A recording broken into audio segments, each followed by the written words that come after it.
It's 1986 and Australia's West is booming, led by tycoons like Alan Bond, Robert Holmes à Court, Lang Hancock. The West Australian capital Perth seems to be set for a long run of prosperity. I'm Steve Liebmann, and 3 years earlier, just offshore here in Fremantle, our 12-metre yachtsmen are revelling in the glory of their famous America's Cup win. But the dark underbelly of this thriving city is soon to be exposed by two shocking crimes. One will remain unsolved for 15 years, in fact, until a dedicated young police officer makes a remarkable breakthrough. First, the story of the most reviled couple this state has known, a deadly husband and wife who plot to kidnap, rape and murder innocent young women. But it's also the story of a courageous young girl, an intended victim, who makes an incredible escape from Perth's House of Horrors.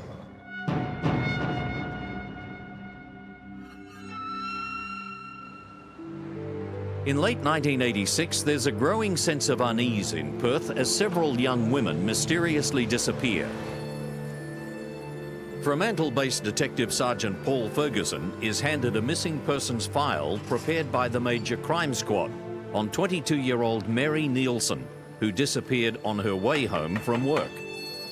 And it was totally out of character of this girl and a number of the other girls. So as a result, the Major Crime Unit were looking at the possibility of a person or a number of people that were kidnapping these girls and consequently murdering these girls. 22-year-old Mary Nielsen has been missing since early October. Her car dumped in a car park opposite Perth Police Headquarters.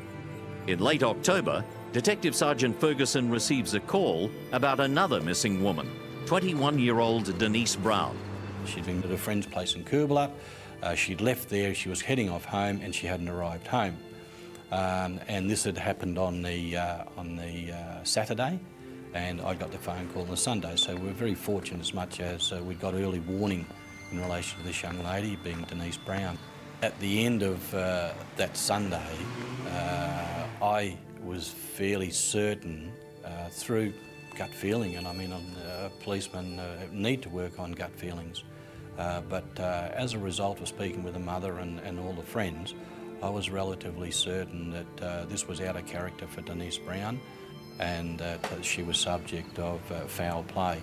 Paul Ferguson is working on the Denise Brown case when a call comes in. I got a phone call, I got a call over the radio from Chris Cassidy, who was another sergeant down at Fremantle at the time, to say that they were speaking to a young lady who had told them something, and it could be connected to the Denise Brown file, and that I should come and speak with her.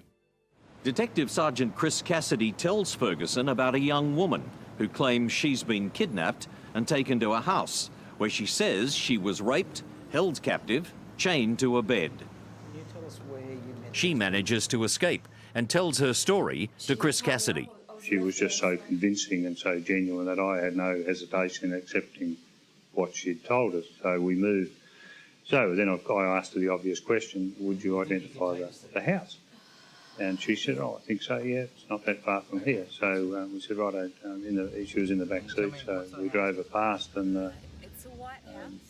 As covertly as we could, and she looked at the house and she ducked down and burst into tears, which was really the first sign of emotion, and she said, that's the house. I said, okay. I don't want to say it, I don't want to say it! Paul Ferguson speaks with the young woman, we'll call her Katie. He's looking for connections with Denise Brown, Mary Nielsen and other missing person cases. Katie tells him she was walking along the highway when a car pulled up. A woman called her over and asked the location of a particular street, which just happened to be the street where Denise Brown lived. Katie was then grabbed and pulled into the car. The woman was armed with a knife. Katie's story and the Denise Brown connection spur police into action. From there, that was sufficient information to be able to go to a justice of the peace, get a warrant to go and search the place. And of course, once we searched the place, that gave us an opportunity to enter the place, to in actual fact speak to the occupants of the place, and then from there it just unfolded. The house in question is in Morehouse Street, Willagee, a short drive east of Fremantle. It's open, Rick. A quick search of the unoccupied and unlocked premises yields evidence that corroborates Katie's story. Police stake out the house and wait for the occupants to return home. A short time later, a female arrived home who we ascertained to be Catherine Birnie. No, she wasn't surprised to see us. She was quite aggressive, and she was told that we were making inquiries in relation to a young lady who had been reported to us that she had been abducted and held captive in her house and raped, and she denied any knowledge of it. I know nothing. As a result of speaking with her, she told us that she lived at that address with a male person by the name of David Birnie. She told us that they weren't married, but she had changed the name by deed poll to his name. David Birnie worked at a wreckers yard close by, and a couple of people were then sent out to speak with him and bring him back to the office. David and Catherine Birnie had first met and become a couple in their teens, but they gradually drift apart, later marrying other partners and having their own families.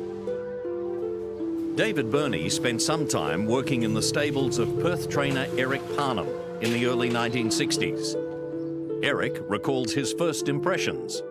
Tell you what, I reckon snow wouldn't have melted his mouth. Because he never done not one thing wrong at my place. And I think I had 2 little kids and a wife. And he could have mucked around, but no, not a word. But there's one incident involving an elderly woman who ran a boarding house for apprentice jockeys. She claims that Birnie tried to rape her. I said, tear it up, he's a runt. I said, you'd step on him and you'd kill him. Because she was a pretty big woman. And she said, luckily I had the little dog. Oh, she loved his little dog. And apparently, when he was going through the window and she slammed the window, the little dog was on the window too. And Tom Shaw was next door in those days, in the house, and he could hear the dog. He was going mad. To this day, PARNHAM still has a bank book that David Birnie left behind when he suddenly departed the stables.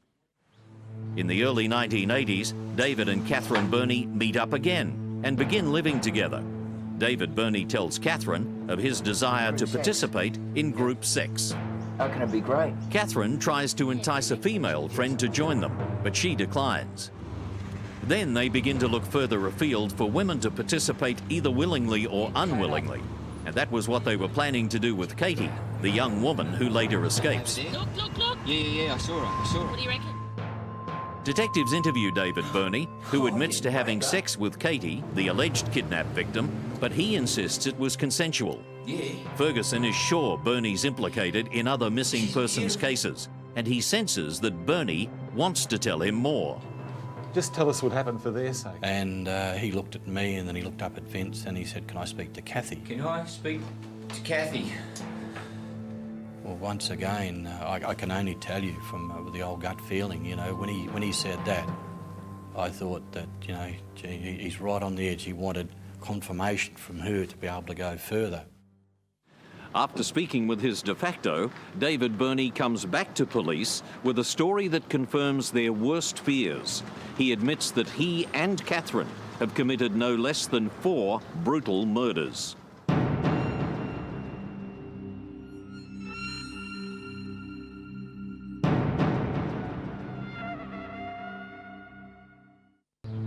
A Perth couple, David and Catherine Birnie, are prime suspects in several missing persons cases in the Perth area in late 1986.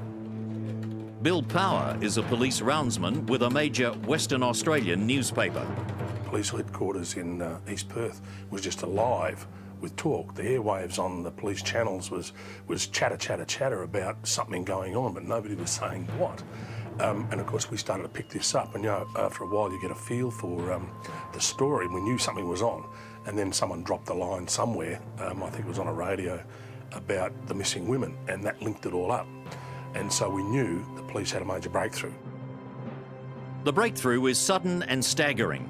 When interviewed by Detective Sergeant Paul Ferguson and Senior Sergeant Vince Caddage, David Birnie makes an extraordinary confession. I don't know whether it was just Vince and I were a good team, or I don't know, but at that particular point, without any gap at all, Vince, who was standing behind me, looked down at David and said, "Come on, David, come on, how many is there?" And he looked at Vince and he said, "There's 4. And as quick as a flash, Vince came back and said, Do you know who they "Ford, do you know who they are? What's their names?" And he named the 4 girls. Mary Nielsen, Sue Candy, Nolan Patterson, Denise Brown. Well, of course, we were aware of Denise Brown, we were aware of Mary Nielsen, but the other 2 names we weren't aware of at all. So things sort of just snowballed from there. David Birnie agrees to take police to where the bodies are buried. At first, Catherine Birnie makes no admissions, but she's taken to the scene in a separate car, accompanied by Detective Sergeant Chris Cassidy and another officer. On learning that her de facto has admitted to 4 murders, she too breaks down and confesses. And from that point on, it was just the dam broke, and she went right through the whole story as to, and she was, I mean, her, myself in the back seat, and Bob Hersey drove the vehicle, and from that point on, you know, I was battling to keep up with handwriting what she was saying, and just directing us to the bodies and as to who they were. The Birnies escort police to a shallow grave in Wanneroo, 80 kilometres south of Perth. David Birnie tells police that he and Catherine were prowling Stirling Highway looking for a suitable victim, a young woman they could kidnap, rape and murder. On the evening of November the 4th, 1986, they saw Denise Brown hitchhiking and offered her a lift. All right, just jump in the back. Once in the car, Catherine Birnie pulled a knife and then bound Denise's hands with cable ties. Come on, get them on, go, drive. They then took their victim to their house at Morehouse Street, Willagee. Come on, Denise, it's going to be all right, sweetie. No, we're just going to make... She was forced to remove clothing and jewellery. Take a photo, come on, sweetie. Catherine made a meticulous list of Denise's clothing and personal effects before watching as David Birnie brutally raped the young woman. She was then made to take a sleeping pill, chained to a bed and held overnight. The following morning, Denise was forced to ring a friend to say she'd be away for a few days. Hi, Jen. Yeah, I'm fine, yeah. That afternoon, Denise was taken by car to the Nangara Pine Plantation in Wanneroo. David Birnie raped her again. Yes, Denise. And then he cut her throat.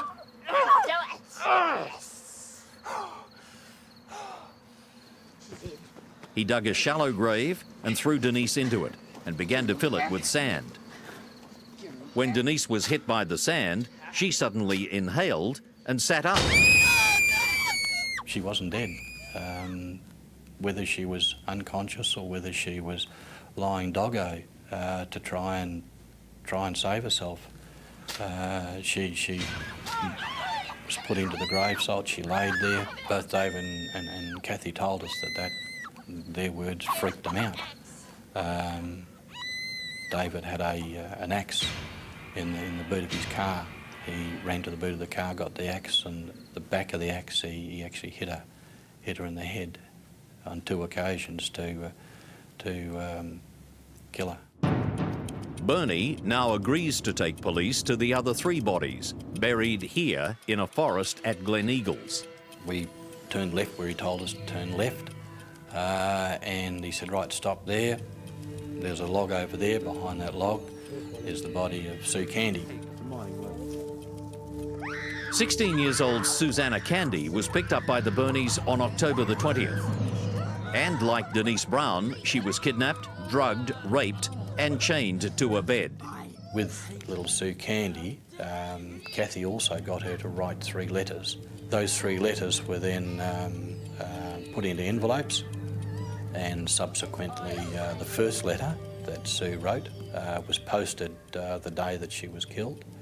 The second letter was posted a week later, and the third letter was posted 2 weeks after she was killed. She said she liked me. David Birnie later admits that he raped and strangled the 16-year-old girl, then placed her body in the boot of his car, drove to Glen Eagles and buried her. Birnie now takes police to a third body, that of 22-year-old Mary Nielsen, the first of the 4 women to go missing. David, Mary's here. Hi, Mary.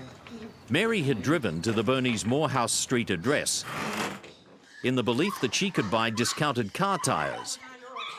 But she was quickly overpowered and chained to a bed.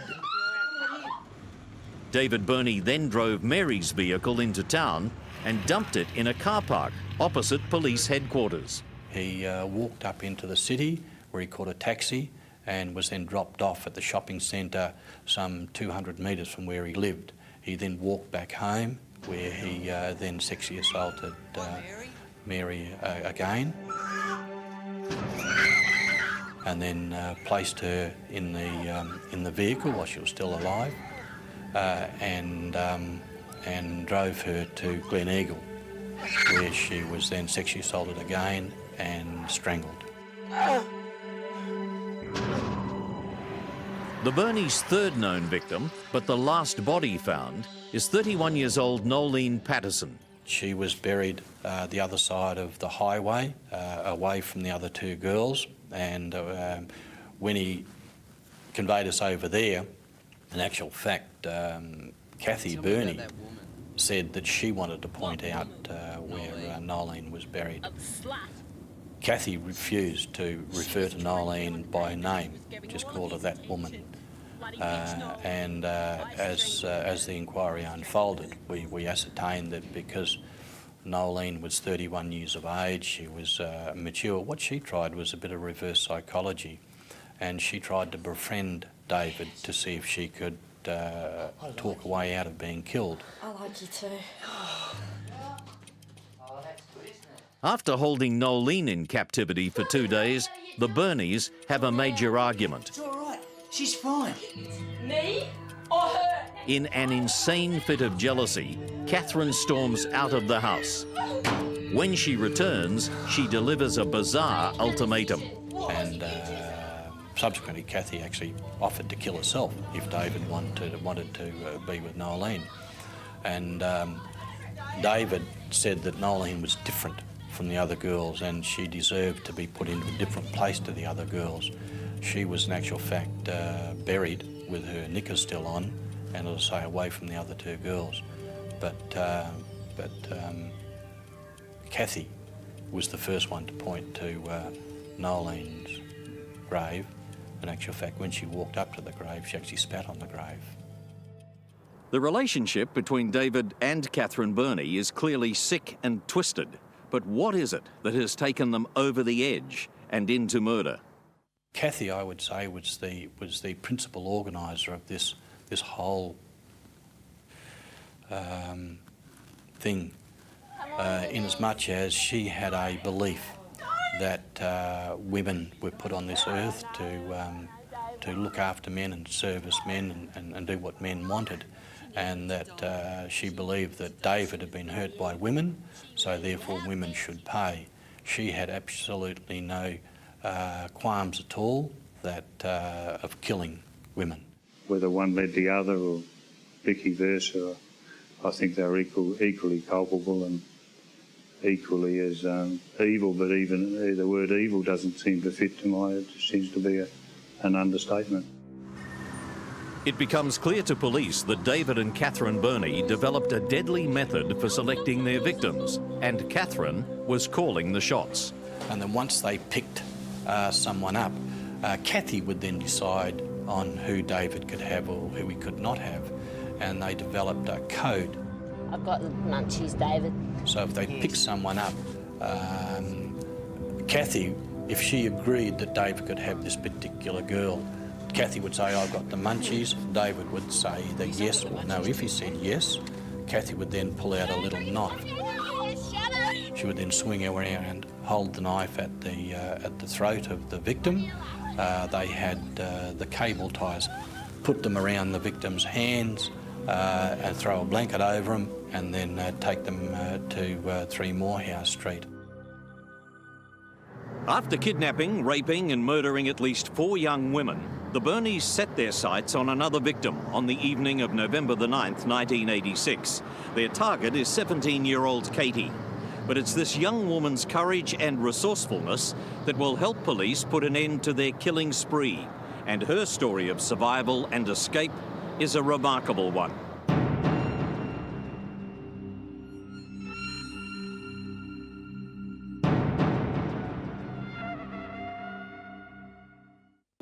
By the end of 1986, Perth's husband and wife serial killers, David and Catherine Birnie, have confessed to murdering 4 young women. As the police continue to prepare evidence for court proceedings against the Birnies, the full details of an amazing story emerge. The story of the young woman who outwitted the murderous couple, escaped from their clutches, and then helped police to track them down. He raped me. Katie was chosen to be victim number 5, a plaything for David Birnie to rape and murder. Police have no doubt that if it hadn't been for Katie's quick thinking and courage, the killings would have continued. She later tells her story to Detective Neville Collard. And he was this 17-year-old beautiful young lady, and it struck me at the time that I was dealing with a very, very smart, switched-on young 17-year-old girl. She told me that she'd asked Catherine Birnie for a notepad because she wanted to write a letter to her boyfriend because she felt that this was going to be the last opportunity that she had to leave messages and notes for her parents and for her boyfriend. But these are no ordinary notes. Katie and her boyfriend have devised a secret code for communicating with each other. So Katie makes a note of the Birnies' phone number ending in 3337 and writes it down in this obscure code. And she'd written down in code, she put 3 trees, 3 ferns, she put 3 pine trees, she put 7 houses. And there was a whole lot of little notations that she made to make up the phone number. She'd put on this bit of paper. Katie manages to bargain with the Birnies to untie her. Whenever Catherine leaves the room where Katie's being held, the young captive plants some of her personal effects. She's convinced that she will be murdered, and she wants to leave behind clues to incriminate her killers. She plants her driver's license in a stove and stuffs other personal documents into hiding places around the room. Katie later tells Detective Sergeant Chris Cassidy about the moment of opportunity that saved her life. Kathy released her from the bed and allowed her to watch television.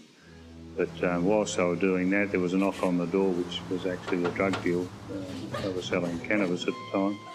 And so she put her in the bedroom, but she didn't secure her to the bed. So she took the opportunity to get out the window, and the rest is history. Sandy Holloway moved into Morehouse Street a few months after the Birnies' terrible crimes were exposed. She's able to retrace Katie's movements immediately after her escape.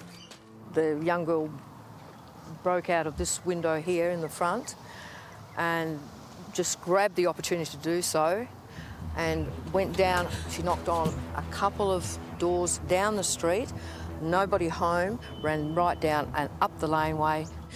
Burst into this delicatessen and I was just screaming and waving my arms around and telling them, you know, what had happened to me, and they didn't believe me. And why would people believe me? It's too much.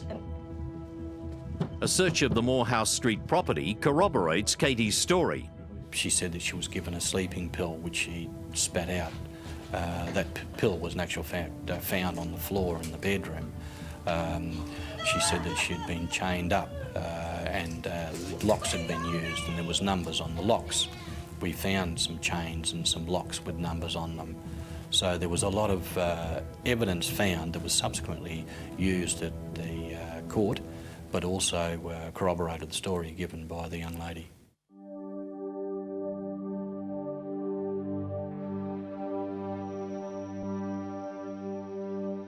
Police have no doubt that if it hadn't been for Katie's quick thinking and courage, the killings would have continued. David and Catherine Birnie both plead guilty to 4 counts of willful murder, 1 count of deprivation of liberty, and 2 counts of aggravated sexual assault. David Birnie appears before the Perth Supreme Court on February the 10th, 1987. Journalist Bill Power recalls the public reaction outside the court. It was quite amazing scenes. And of course, when they got them outside, there was a big wire cage attached to the side of the Supreme Court building, and they'd back a vehicle in there, a prison vehicle, and they brought them out. The public could see these people. I couldn't get to them, but there was a large gathering of people outside this cage, and they were just directing this venom at them, this absolute hatred. Hang your filthy bastard!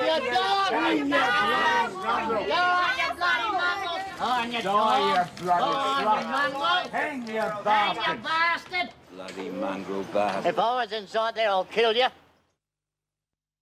David Birnie is sentenced to life imprisonment under strict security, and he needs all the security he can get. He's reviled by other prisoners, and he's frequently bashed. On March the 3rd, 1987, Catherine Birnie has her day in court, and she is also sentenced to life under strict security. But even though this pair has been brought to justice for 4 killings, investigators are convinced that there were other occasions when they literally got away with murder. As to who, when, where, I mean, we may never know until such time as the bodies are found. But yeah, I'm more than satisfied that there are more. I'm very firm on the belief that certainly David was involved in the death of several other young women. That Cathy, I believe, has a knowledge of those deaths if she was not involved in them. Social law reform campaigner Brian Tennant is given access to David Birnie in prison and corresponds with him. He recalls a chilling first meeting with David at Casuarina prison. I put it to him, I said, look, before we even get tangled and, bogged down in whatever else you've got on the plate, that you and Kath knock those others off. He says, yes, all right, okay, that's right. All I need to know is that. However, David Birnie publicly refutes Tennant's claim. No. He serves his sentence in protective custody until 2003, and then this. At 4 o'clock this morning, 54-year-old David Birnie was found dead in his specialist protective custody cell. He had apparently hanged himself. Journalist Bill Power is in no doubt about how David and Catherine Birnie will be remembered. He was a weedy, syphilitic little rat. She is an unattractive nobody, and they are now infamous in this nation. She has not got, to my recollection, one endearing feature about her. He had nothing. He was a typical nobody, yet he did these things that have left an indelible print on Australia. Catherine Birnie can apply for parole in 2007, but it's unlikely she'll be released anytime soon. For Paul Ferguson, now a detective inspector, the thought of her ever being released is not one he cares to contemplate. Inspector Paul Ferguson doesn't have an opinion. It's up to the system to deal with it the way it happens. Paul Ferguson, the man, would be horrified if that woman was ever released back into the public. For the residents of this quiet suburb, nothing can undo or erase the unspeakable acts that David and Catherine Birnie committed in their house of horrors in Morehouse Street.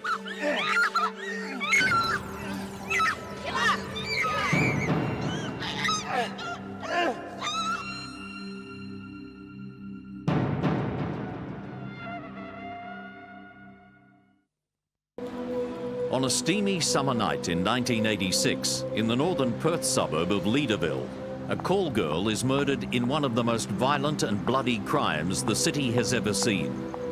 This is the story of how a brutal killer was caught after 15 years, how a classic cold case was solved using smart technology, teams of police investigators, and especially one very determined and dedicated young detective.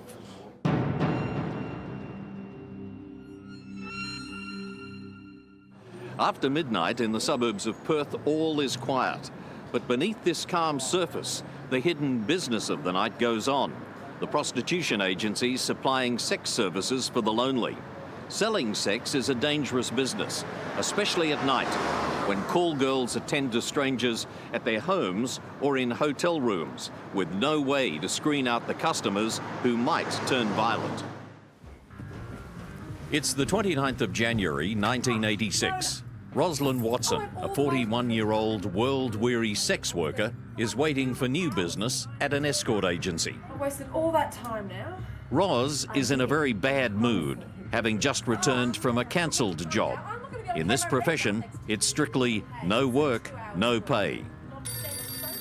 It's not long, however, before things begin to look up, when a man named John calls the agency. May I have your name, please? John? He wants a lady sent to him at an address in Burke Street, Leederville. He says he'll need her for 3 hours. And your number, John? The agency manager asks John for his phone number and calls him back. It's no guarantee of safety, but it provides some identification. She's on her way. Roz takes the job and drives to Leederville. Bye. John? G'day, come in. Got a phone? On her arrival, she follows standard procedure and phones the agency. She also tells them there's a problem. John is searching for his wallet. Found it yet, mate? The golden rule in this game, always get the money first. Hurry up, please, mate. She waits on the line while he searches, getting more and more irritated. And then she says she'll call back when he finds it. It's the last time anyone will hear from Roslyn Watson. By the time the alarm is raised, she's dead. Detective Inspector Bill Dunlop is put in charge of the investigation after receiving a call to attend the homicide scene. What had happened was that her body had been pushed from the centre of the lounge into a corner, and obviously I think that the offender was still there when the local police turned up to find out where she was. They'd have looked in the window, which they did, and they shone their torches in, and the offender had pushed the body away from the view of the window so you couldn't see it. Now, she was in a fairly bad way. The body was covered in blood, and she'd had a black dress on, which had been cut up the middle and up around her neck. The body was smeared with blood, all hand marks all over it. Police are puzzled as to what could have motivated such a violent attack. Forensic pathologist Dr. John Hilton is called in. Yeah, well, at the time I think it was fairly obvious it wasn't the usual run-of-the-mill domestic murder. It was, if you can call it an attack, vicious, certainly a vicious attack. It appeared even at that time as if there was a psychosexual motive to the killing. There was the possibility of sadomasochistic sexual practices being performed. Detectives have no witnesses and few leads. They do have some forensic evidence, including a knife in a kitchen drawer carrying traces of blood, later identified as the murder weapon. There's also a leather bootlace binding Roz's hands, on which the police lab later finds traces of motor oil. It wasn't entirely clear initially just what was implied by the scene, but it appeared that her wrists were tied together, more tethered together than tied together. There was loops of a leather thong around each wrist, but there was a fair separation of the two wrists. In fact, one was in front of her, the other one was behind her back, couldn't see it. There was a lot of blood smearing in the body, in all parts of the body. There was a series of penetrating wounds to her left breast in particular, at least one of which had gone right through the breast and had come out the other side and impinged on her arm. They find a wine glass, some cigarette butts, and even a few hairs. But this is 1986, and the science of extracting and identifying DNA evidence from a crime scene has not yet been developed. There are no useful fingerprints, but there is a palm print near the side window where the killer entered the house. We examined that side window, and we found on the window an indent of like jeans or clothing, because the window had been painted with a white paint, and you could see where someone had put their feet down the ground, put their backside on the window ledge, and got in through that window, which was open at the time, even though the blind was pulled down. Fingerprint expert Detective Greg Walker attends the scene and finds a partial print on the window. Interdigital print, which is a palm print, was off the point of entry, and just from its location and the way it was facing, we knew, I knew that the print was from the point of entry, and the person had been climbing in through the window. Detective Walker is in no doubt the palm print belongs to the murderer. The only way police can try to match the palm print with prints on police files is to compare them manually. It's a monumental task, as fingerprint expert Barry Fay explains. Actually, it was impossible in those days to identify a sole palm print without any backup of fingerprints to search. There were systems in place, special systems. They used to call them singles, where fingerprints were all cut up one by one of well-known people and filed away unclassified to such a degree that a single fingerprint could be filed and found. But with palm prints, you couldn't do that. Palm prints covered a multitude of patterns. They could be wall patterns, arch patterns, loop patterns, whereas a fingerprint only had the one type of pattern. So therefore, palm prints were no value to a fingerprint man until he actually had a good suspect to check. With no obvious suspects, police now look into Roz's background. They find no enemies, nothing. They interview the owner of the house, who's been on holiday, but she has no information. They comb the area, door knocking. The neighbours have heard nothing. As the murder continues to make headlines, police get helpful calls from the public, including one from a woman who says her ex-husband, an itinerant mechanic named Alex McKenzie, could be the killer. She says she's been with him to the house to buy a car a month or so before the murder. Mackenzie now lives in a caravan park not far from the murder scene, and the investigators decide to pay him a visit. He was fairly well hungover and just denied ever leaving the caravan. I never moved. We had a barbecue, drank quite a lot of beer. I never moved. I was with my friend all night. And we got a statement of that effect from him, that he hadn't left the caravan that night. And his friend corroborated. Police are convinced the killer has some connection with the house and knew the phone number there, as Alex McKenzie does. Detectives continue to interview various tradesmen and delivery people. But despite launching a massive investigation, they have no positive leads, and the murder inquiry comes to a dead end. That's where the story would have ended, with a brutal killer on the loose, free to strike again. However, the tenacity of a smart and enthusiastic young cop and some powerful new technology will break open the case, but not for another 15 years.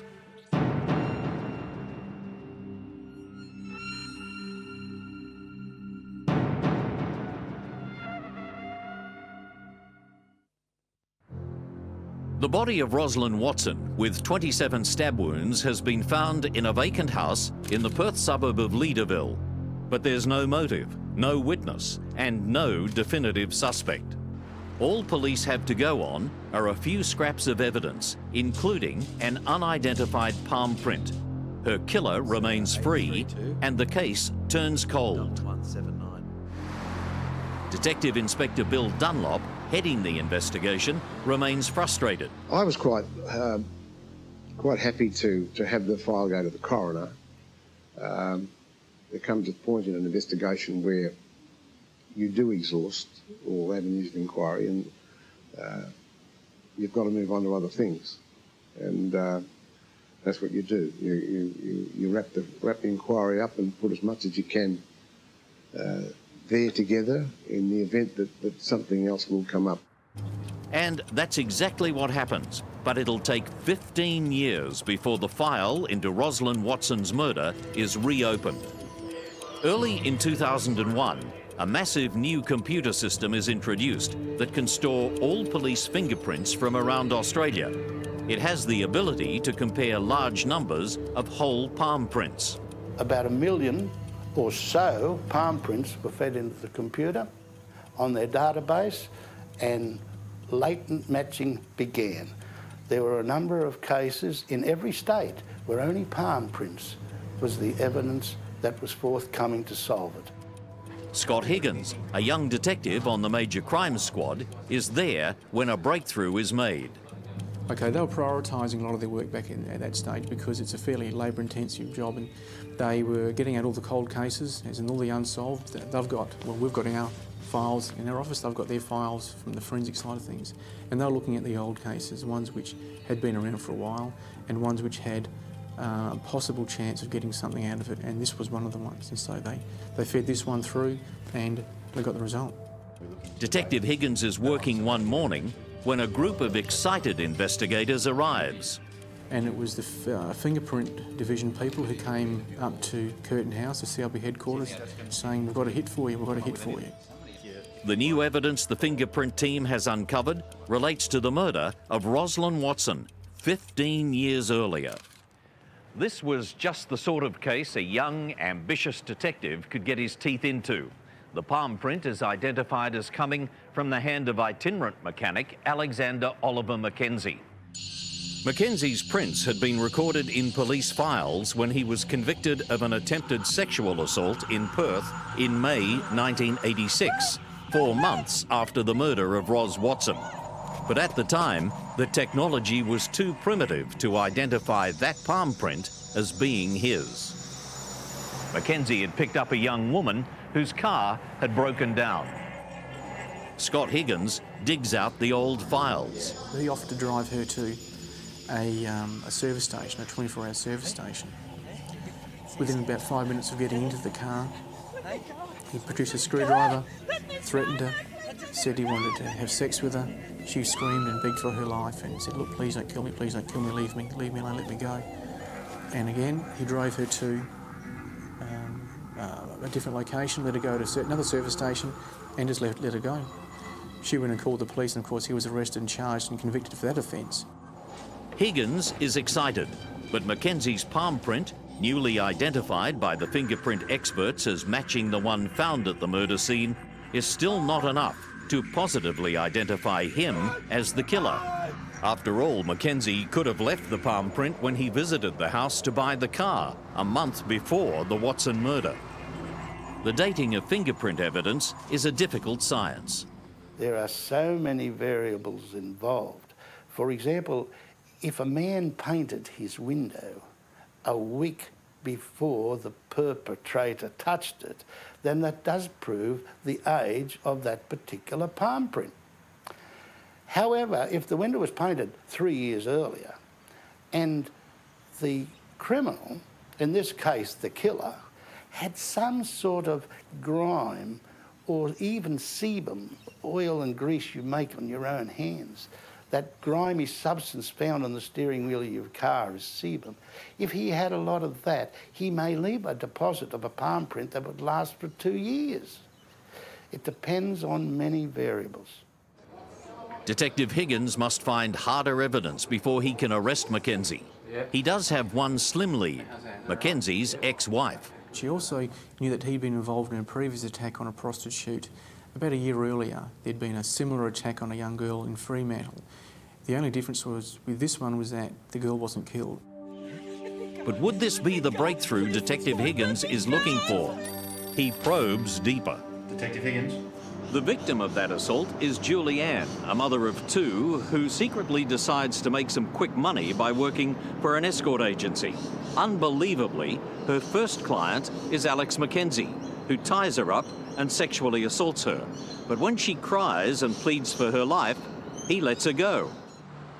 Julie Ann does not report the crime, but Detective Higgins knows she's the crucial witness he needs.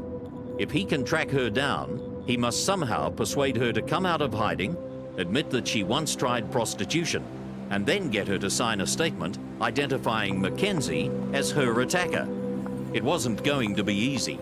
She pretty much got on with her life, remarried, moved, and had forgotten about it. So when I rang her out of the blue, she was very, very concerned, and it took me a few months to actually convince her to be re-interviewed to the point of giving a statement. And she actually gave us more detail and more evidence, which became very important once we got her trust. The pieces of the jigsaw are falling into place, and Detective Higgins decides to act. So we reached the decision in, I think, October of 2001. We'd reached the point where we're pretty much done all we could do, and the next point was to grab hold of Mackenzie and bring him in for an interview. Higgins has two teams of experienced homicide investigators go to work on Mackenzie.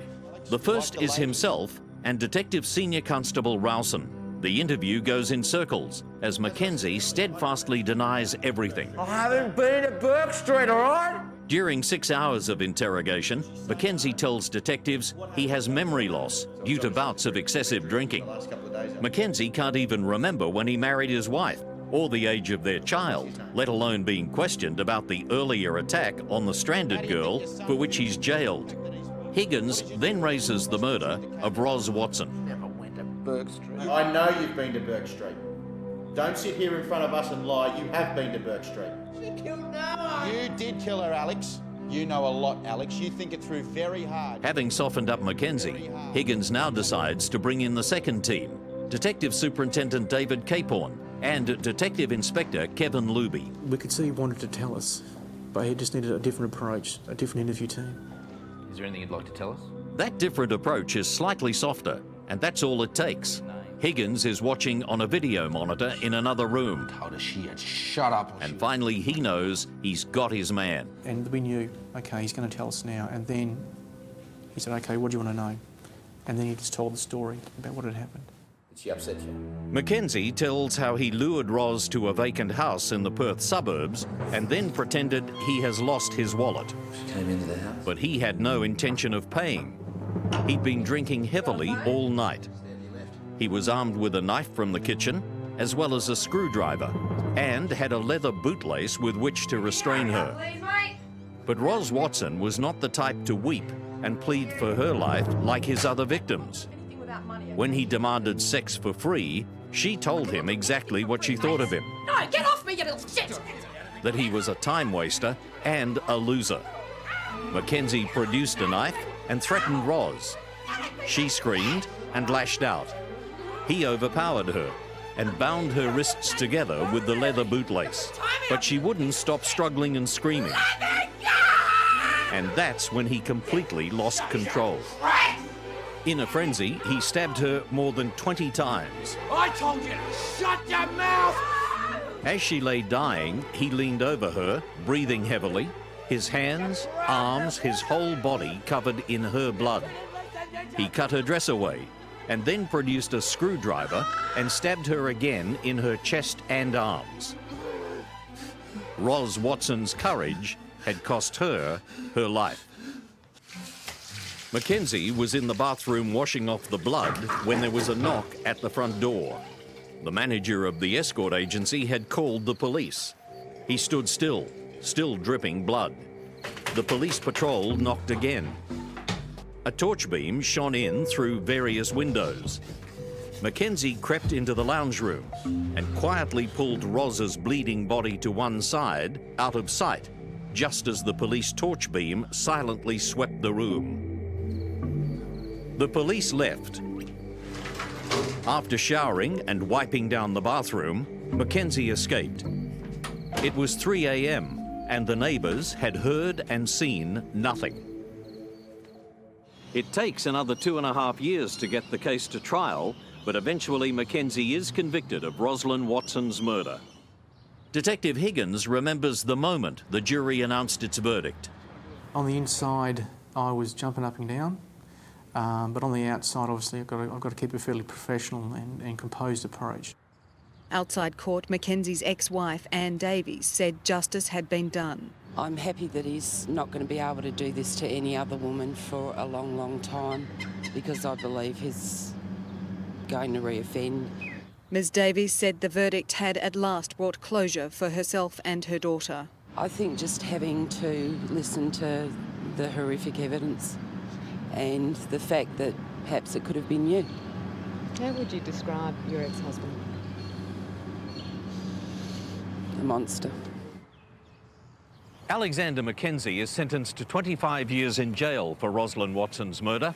A killer is locked away for life thanks to a combination of new technology, a chance call from an ex-wife who thought she might be able to help, and the dogged persistence of Detective Scott Higgins.